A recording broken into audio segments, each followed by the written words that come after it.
अस्सलामुअलैकुम। Tele school के इस एजुकेशन प्रोग्राम में खुशामदीद।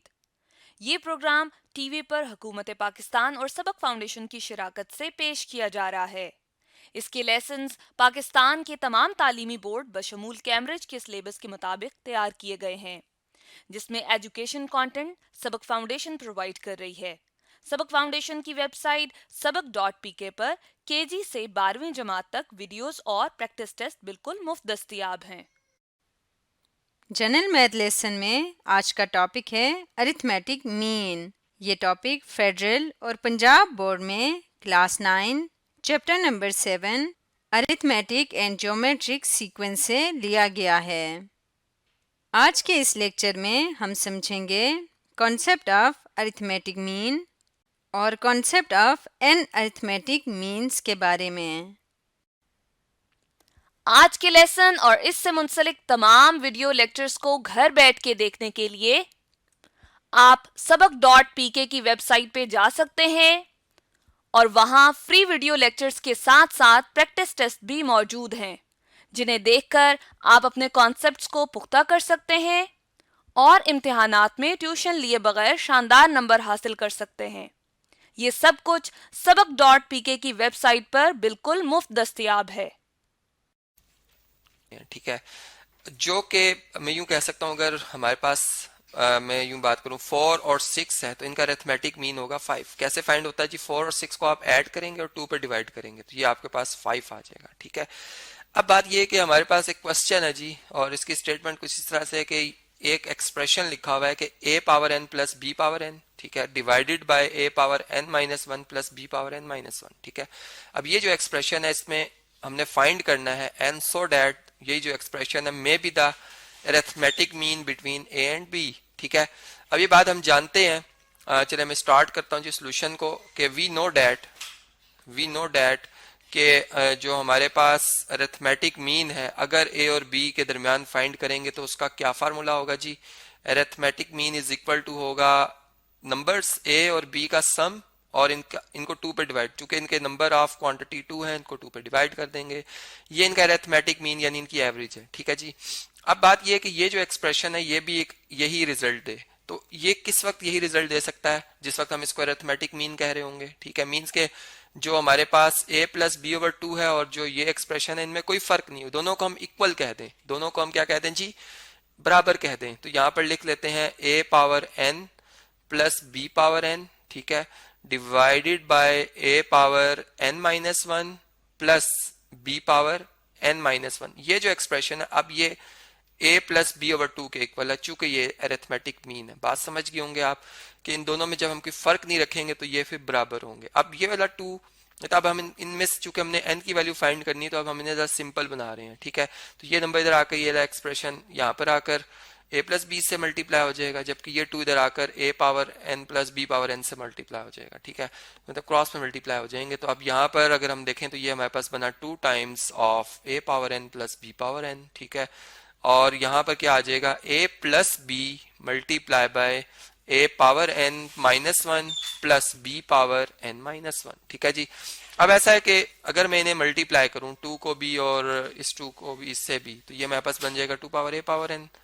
2 मल्टीप्लाई बाय पावर n, ये 2 टाइम्स b पावर n। ठीक है, और मैंने डिस्ट्रीब्यूटिव प्रॉपर्टी मैंने अप्लाई किया, और इसी तरह से यहाँ पे भी आपको मल्टीप्लाई करना है 2, पहले a को इन दोनों से मल्टीप्लाई करना होगा, तो ये बन जाएगा a into a power n minus 1 plus a into B power n minus 1। ठीक है, अब चूंकि ये नंबर दो हिस्सों में डिवाइड हुआ हुआ तो इसका दूसरा पार्ट भी इन दोनों से मल्टीप्लाई होगा। ठीक है, तो यहाँ पर फिर b जो है वो भी a पावर n माइनस 1 से मल्टीप्लाई होगा, और फिर b दोबारा जो सेकंड टर्म है b into B power n minus 1 इससे भी मल्टीप्लाई होगा। बात क्लियर हो गई आपको? ठीक है, अब देखें इससे नेक्स्ट अगर हम देखें तो यहाँ पर लॉ ऑफ एक्सपोनेंट्स अगर हम यूज करें तो बेसिस सेम और प्रोडक्ट लिया जा रहा हो तो एक्सपोनेंट्स ऐड हो जाती हैं। तो 2 power a power n, 2 multiply by a power n, sorry मैंने 2 multiply by b power n। ठीक है, और यहाँ पर ये क्या बन जाएगा? a पावर n माइनस 1 में प्लस 1 करेंगे तो वो प्लस और माइनस कैंसिल हो जाएंगे, यहाँ सिंपल n रह जाएगा। ठीक है, लॉ ऑफ एक्सपोनेंट मैंने यूज किया है। इसी तरह a into B power n minus 1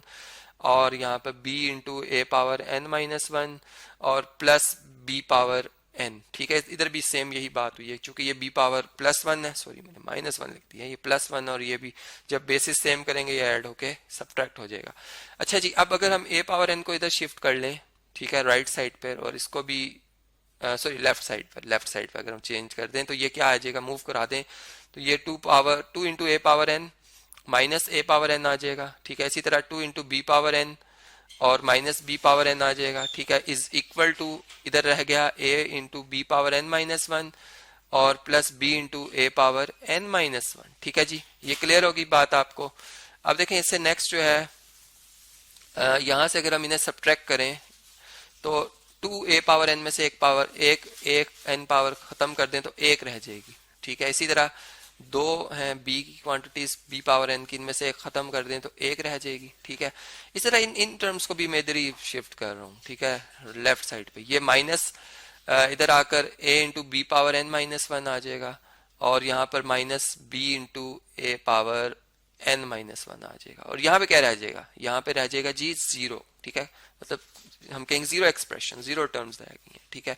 अब क्या है, अब यहाँ पर अगर आप देखें तो ये ए पावर एन इसमें भी लिखा हुआ है, इसमें भी लिखा हुआ है, ठीक है। इनको इकट्ठे हम लिख लेते हैं अरेंज करके, ठीक है। ए पावर एन माइनस बी ए पावर एन और ए पावर -1, मतलब मैंने रिवर्स में वो जो मैंने प्रोडक्ट की प्रॉपर्टी बताई थी आपको कि बेसिस सेम और पावर ऐड होती है, अब उनको अलग करके लिखा है मैंने, ठीक है। इसी तरह अब यहाँ पर हम लिखेंगे बी पावर एन, ठीक है, minus A B power N और बी पावर -1, ठीक है जी। अब आप देखें कि यहाँ से अगर हम, हाँ चलें यूं कर लेते हैं हम कि अगर हम यहाँ से ये देखें जी, ए पावर एन इसमें भी है, इसमें भी है, मतलब ये माइनस हो रहे हैं, ठीक है। इनमें से अगर मैं ए पावर एन कॉमन ले लूं और यहाँ से अगर आप देखें तो बी पावर एन और इसमें भी बी पावर एन है, इधर से बी पावर एन कॉमन ले ली जाए, ठीक है, तो कुछ हमारे पास शेप ऐसी बन जाएगी। चले मैं अब लिख लेता हूँ इनसे। ए पावर एन जब हमने कॉमन ली तो यहाँ पर क्या रह जाएगा, यहाँ पर ए पावर एन को डिवाइड करेगा 1, यहाँ पर आप ए पावर एन से डिवाइड करेंगे तो बी रह जाएगा और ए पावर यानी मल्टीप्लिकेटिव इनवर्स ऑफ ए रह जाएगा, ठीक है। इसी तरह बल्कि ब्रैकेट क्लोज, इन दोनों में से तो हमने ए पावर एन ही कॉमन लेना था, ठीक है। इसी तरह यहाँ से आप plus B power N common ले रहे हैं, ठीक है, तो यहाँ से बी एन से पावर एन से कैंसिल हो जाएगा, 1 रह जाएगा। यहाँ से ए और बी पावर इनवर्स मतलब बी का मल्टीप्लिकेटिव इनवर्स रह जाएगा, ठीक है, जो कि 1/b होता है, ठीक है। नेक्स्ट स्टेप में हम ऐसे लिख लेते हैं इसे कि इसे हम लिख लेंगे और यहाँ पे इक्वल टू 0 आ रहा है, ठीक है। अब देखें इधर मैं लिख सकता हूँ इसे 1 माइनस बी ओवर ए, मीन्स के ए पावर -1 जो 1 ओवर ए के इक्वल है, ठीक है, वो डिवाइजर में आ गया। पावर वैसे भी जब हम न्यूमरेटर से डिनोमिनेटर में चेंज करते हैं तो पावर के साइन बदल जाते हैं, नेगेटिव में तो पॉजिटिव में हो जाएंगे, ठीक है। तो यहाँ नीचे आके इसकी पावर बी की +1 हो जाएगी। ये बात समझ आ गई आपको। अब देखें इससे नेक्स्ट अगर यहाँ से अगर हम देखें तो एलसीएम ले लेते हैं, एलसीएम ले लेते हैं इनका। ए यहाँ पर 1 को अगर आप ए से मल्टीप्लाई भी कर दें, ए से डिवाइड भी कर दें तो डिनोमिनेटर सेम हो जाएगा। यहाँ पर 1 को बी से मल्टीप्लाई बी से डिवाइड कर दें तो ये भी डिनोमिनेटर सेम हो जाएगा, ठीक है। तो यहाँ पर डिनोमिनेटर में बी आ जाएगा जबकि यहाँ पर ए आ रहा है। अभी देखें numerators as it is add हो जाएंगे या सब्ट्रैक्ट हो जाएंगे, ठीक है, जो भी मतलब इनमें ऐड या सब्ट्रैक्शन लिखा हुआ हो जाता है, ठीक है। अब इधर a माइनस बी लिखा हुआ, यहाँ पे b माइनस ए लिखा हुआ, तो मैं अगर इस नेगेटिव साइन को कॉमन ले लूं तो ये जो नेगेटिव का नंबर है वो पॉजिटिव में हो जाएगा, जो पॉजिटिव का वो नेगेटिव में हो जाएगा, मतलब ये टर्म मेरी एज इट इज रहेगी, ठीक है। ये वाली टर्म यहाँ से इसको कॉपी कर लेते हैं और यहाँ से अब साइन बदल जाएगा, यहाँ से माइनस का साइन आएगा b पावर n, अब मैं लिख दूंगा a minus B over b as it is, ठीक है। ये आ गया हमारे पास। अब देखें इसमें अब यहाँ पर a माइनस बी और a माइनस बी इन दोनों में कॉमन है, ठीक है। a माइनस बी इसमें भी लिखा हुआ है, a माइनस बी इसमें भी लिखा हुआ है, ठीक है। ये दोनों में a माइनस बी कॉमन है, ठीक है। ये कॉमन ले लें मीन्स कि आप डिवाइड कर रहे हैं a माइनस बी से, तो यहाँ पर simple a power n over a रह जाएगा, यहाँ पर b power n over b रह जाएगा, ठीक है, और इक्वल टू 0। अब प्रोडक्ट है दो नंबर्स का 0 के इक्वल, इसका मतलब कि a minus B equal to 0 होगा और ये जो आपके पास एक्सप्रेशन है या फैक्टर बना हुआ है a power n minus b power n over b, ये इक्वल टू 0 होगा, ठीक है। तो यहाँ तक हम पहुंच गए। अब देखें अब इससे नेक्स्ट अगर हम देखें तो यहाँ पर हमारे पास ये रिजल्ट हमें दे रहा है कि ए और बी इक्वल है, ठीक है। ये रिजल्ट हमें क्या चीज दे रही है, बात बता रही है कि ए और बी इक्वल है। अगर मैं भी इधर ए और बी इक्वल लिख दूं तो ये तो 0 इक्वल टू 0 आ जाएगा, ठीक है। और यहां से अगर हम देखें, इससे चूंकि हमने एन की वैल्यू फाइंड करनी है, ठीक है, तो हम इस एक्सप्रेशन को लेके चलेंगे और यहां से हम यूं कर लेते हैं कि ये ए बेसिस सेम हो तो पावर ऐड हो जाती है, अब डिवाइड हो रहे हैं तो सब्ट्रैक्ट हो जाएंगी। A power N minus one minus b power N minus one, ये इक्वल टू 0 हो जाएगा। और इस वाली टर्म को उठा के अगर हम लेफ्ट साइड पे ले आए, और राइट साइड पे सॉरी, इसका हम एडिटिव इनवर्स ऐड करके नेगेटिव बी का, तो ये इधर आ जाएगा बी की पावर एन माइनस वन। अब अगर मैं दोनों तरफ बी की पावर एन माइनस वन से यहाँ भी और यहाँ भी डिवाइड कर देता हूँ, ठीक है, तो ये तो उसका B power N minus one का मल्टीप्लीकेटिव इनवर्स है जो कि डिवाइड होके 1 आ जाएगा आंसर, ठीक है। जबकि यहाँ पर हमारे पास इन दोनों नंबर्स की पावर सेम है, ए और बी की whole power N minus one आ जाएगी जो कि इक्वल टू 1 है, ठीक है। और हम जानते हैं कि किसी नॉन जीरो नंबर की पावर 0 हमेशा 1 के इक्वल होती है। इसका मतलब कि अगर x हमारा a ओवर b हो तो इसकी होल पावर 0 1 ही के इक्वल है, ठीक है। और अब नंबर्स इक्वल हैं तो एक्सपोनेंट्स इक्वल होंगे, ठीक है। चूंकि बेसिस सेम हो तो पावर भी इक्वल होते हैं, तभी तो नंबर इक्वल है। तो इसका मतलब n माइनस वन 0 के इक्वल है और इस 1 को अगर शिफ्ट कर लिया जाए तो n इक्वल टू 1 होगा। और यही है हमारी n की वैल्यू, जिसे आप चेक भी करेंगे तो ये वेरीफाई भी करता है रिजल्ट को।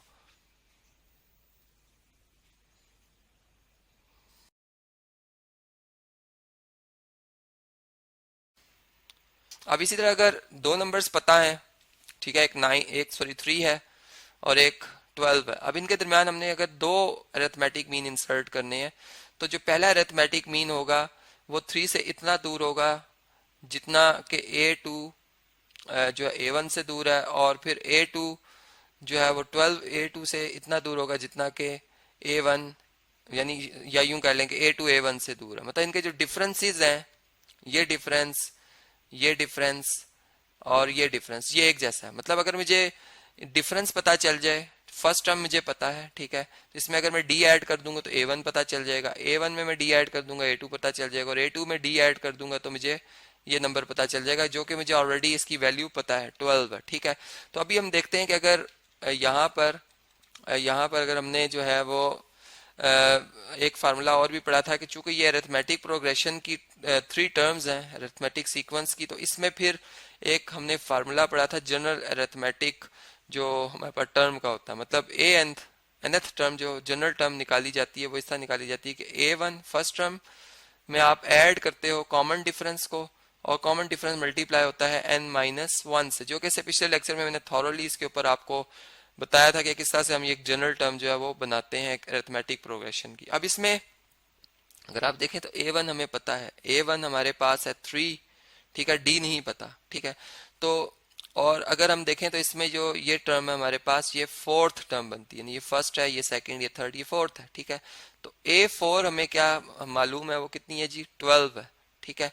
अब अगर यहाँ पर n की जगह 4 पुट किया जाए, ठीक है, तो हम यहाँ से d भी फाइंड कर सकते हैं। किस तरह से, n की जगह 4 पुट करें, यहाँ पे आएगा a4, यहाँ पे आएगा a1 ही रहेगा ये, plus d as it is रहेगा, और यहाँ पे आएगा 4 माइनस वन जो कि बनेगा 3। अब देखिए a4 आपने अभी देखा कि 12 है, ठीक है, a1 हमारे पास कितना है, 3 है, और ये बन जाएगा 3d। अब देखें 3 तरह का माइनस हो जाएगा 12 से, 12 माइनस 3 आ जाएगा यहाँ पर हमारे पास, जबकि यहाँ पे आ जाएगा 3d। मतलब 3 का एडिटिव इनवर्स माइनस ही दोनों तरफ मैंने ऐड किया है बेसिकली यहाँ पर। और यहाँ से अगर हम देखें तो ये हमारे पास बना 9 इज इक्वल टू 3d। अब सिमेट्रिक प्रॉपर्टी लगाएं तो 3d इज इक्वल टू 9 आ जाएगा, और 3 जो कि 3 का मल्टीप्लीकेटिव इनवर्स 1/3 है, 1/3 से दोनों तरफ मल्टीप्लाई करें, 3 से खत्म 1 आ जाएगा, यहाँ पे 1 मल्टीप्लाई बाय डी, और यहाँ पे 3 1 टाइम 3 टाइम 9 होता है। तो ये आपके पास डी कॉमन डिफरेंस 3 आ गया। इसका मतलब कि अगर हम 3 अगर हमें पहली टर्म पता है तो इसमें हम 3 ऐड करेंगे, प्लस मोर 3 ऐड करेंगे तो हमें a1 पता चल जाएगा। तो a1 हमारे पास क्या आ जाएगा, 6। अब a1 में अगर हम 3 ऐड कर दें तो a2 मिल जाएगा हमें, जो किसके इक्वल हो जाएगा 9 के, और इसी तरह 9 में 3 ऐड कर दें तो लास्ट टर्म 12 आ जाएगी, ठीक है। तो इस तरीके से हमें ये जो दो अरिथमेटिक मीन्स थे इस इन गिवन टू नंबर्स में, वो तो हमने एक देखा, एक टेक्निक से हमने निकाले। अब हम ये बात करते हैं कि अगर फर्ज करें, चले मैं इसको रेस करता हूं और यहाँ भी यहाँ बी से भी रेस करता हूँ। यहाँ पर अब हम एक जनरल फार्मूला बनाने जा रहे हैं कि अगर हमारे पास n अरिथमेटिक मीन्स हमने डालने हो कोई से दो गिवन नंबर्स के दरमियान, ठीक है। फर्ज करें हमारा एक नंबर a है और दूसरा नंबर b है, ठीक है। अब इसमें n अरिथमेटिक मीन्स के वो एक भी हो सकता है, n एक भी हो सकता है, n 10 भी हो सकते हैं और 20 भी हो सकते हैं या 100 भी हो सकते हैं, मतलब जितने मर्जी आप रखें। तो हमने इसमें n अरिथमेटिक मीन्स जो है वो इंसर्ट किए हैं। इसका मतलब कि ये पूरी एक जो सीक्वेंस बना है ये अरिथमेटिक सीक्वेंस होना चाहिए, ठीक है। अरिथमेटिक प्रोग्रेशन होगी तो हम इसकी जो अरिथमेटिक मीन्स है वो फाइंड कर सकते हैं, ठीक है। अब ये हमारे पास एक जनरल फार्मूला है, ठीक है। यहाँ से मैं आपको ये बता सकता हूँ कि a1 जो है वो क्या है, ठीक है। मतलब यहाँ से हम ये देख रहे हैं कि a जो है a1 मतलब फर्स्ट टर्म जो हमारी इस सीक्वेंस की है वो a है, ठीक है।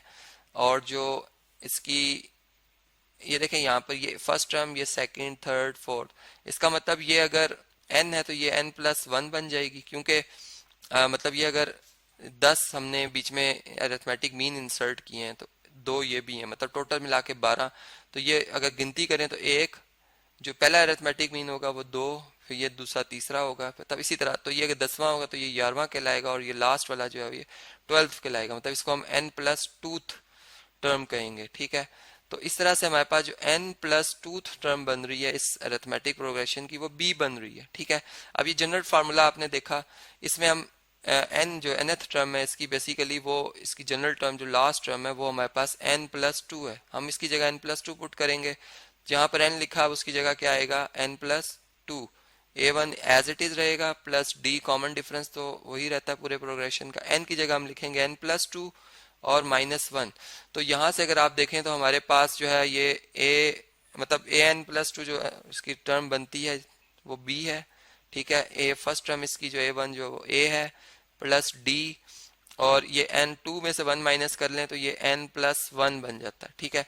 अब a को इधर शिफ्ट कर लें, मतलब इसका एडिटिव इनवर्स बोथ साइड पे, जैसे मैंने इससे पहले भी आपको बताया था, तो ऐड करने से ये b minus a is equal to n+1 times d आ जाएगा, और d इज इक्वल टू किसके आ जाएगा जी, ये आ जाएगा b difference a divided by n+1।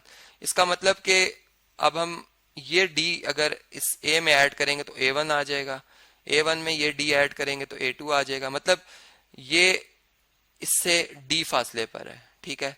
और a1 a2 से d फासले पर है, ठीक है।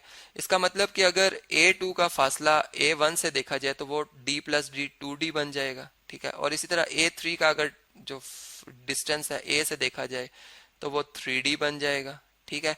इस तरह से मतलब हम एक ही वेरिएबल की मदद से ये जो प्रोग्रेशन की टर्म्स हैं, सीक्वेंस की टर्म्स है, बड़े आसानी से बता सकते हैं, ठीक है। तो यहाँ से हमने ये बात नोट कर ली कि हमारे पास जो a1 है वो a में d ऐड करने से आता है, ठीक है। a2 जो है वो a में मतलब एक d ऐड करेंगे तो a1 आ जाएगा, और उसमें अगर 2 दफा d ऐड कर लेंगे तो a2 आ जाएगा, ठीक है। a3 किसके इक्वल होगा, a में अगर हम 3d ऐड कर लें, और इसी तरीके से अगर हम सो ऑन चलते रहें तो जो nth अरिथमेटिक मीन होगा, ठीक है, ये nth अरिथमेटिक मीन होगा। बेसिकली a1 a2 ये अरिथमेटिक मीन्स है, तो ये a में आप n टाइम d ऐड कर देंगे, ठीक है। अब इसमें चूंकि हमें a और मतलब a पता है, और अगर फर्ज करें d की वैल्यू हमने एक फार्मूला ऐसा बनाना हो कि हम d की वैल्यू भी a b की मदद से निकालना चाहें, ठीक है, और number of term of sequence से निकालना चाहें, तो वो हम कैसे निकाल सकते हैं। अगर हम उसको देखें तो यहाँ पर a प्लस अभी हमने d जो कॉमन डिफरेंस देखा उसका फार्मूला हमने पढ़ा कि आया है क्या, b minus a over n+1, ठीक है। इसको हम लिख लेंगे b minus a over n+1, ठीक है। और इसको अगर हम सिंप्लीफाई करें तो n+1 जो है इधर आकर a से मल्टीप्लाई होगा, प्लस b माइनस a आएगा ओवर डिवाइडेड बाय n+1 आ जाएगा, जिसको कि अगर हम सिंप्लीफाई करें तो ये बनता है na plus a plus b और माइनस a, ठीक है। अब ये a इस a से कैंसिल हो जाएगा ओवर n+1, तो हमारे पास क्या रह जाएगा b प्लस एन ए, ठीक है, b प्लस एन ए। तो हम ये कह सकते हैं कि हमारे पास जो a1 बन रहा है वो b plus N A divided by n+1 बन रहा है, ठीक है। इसी तरीके से आप जब ये वैल्यू सब्स्टिट्यूट करेंगे तो जो a2 बनेगा वो बनेगा b plus n minus one into A over n plus one, ठीक है। और जो ये A3 बनेगा वो बनेगा b plus n minus two, ठीक है, और divided by n plus one, ठीक है। बल्कि यहाँ पर 2b आ जाएगा, यहाँ पर एक b इंक्रीज होता जाएगा, वहां से एक a डिक्रीज होता जाएगा, n माइनस टू आएगा, यहाँ पर 3b हो जाएगा। तो इन जनरल अगर हम देखें तो ये बन जाएगा nb और यहाँ पे सिंपल आ जाएगा a over n plus one.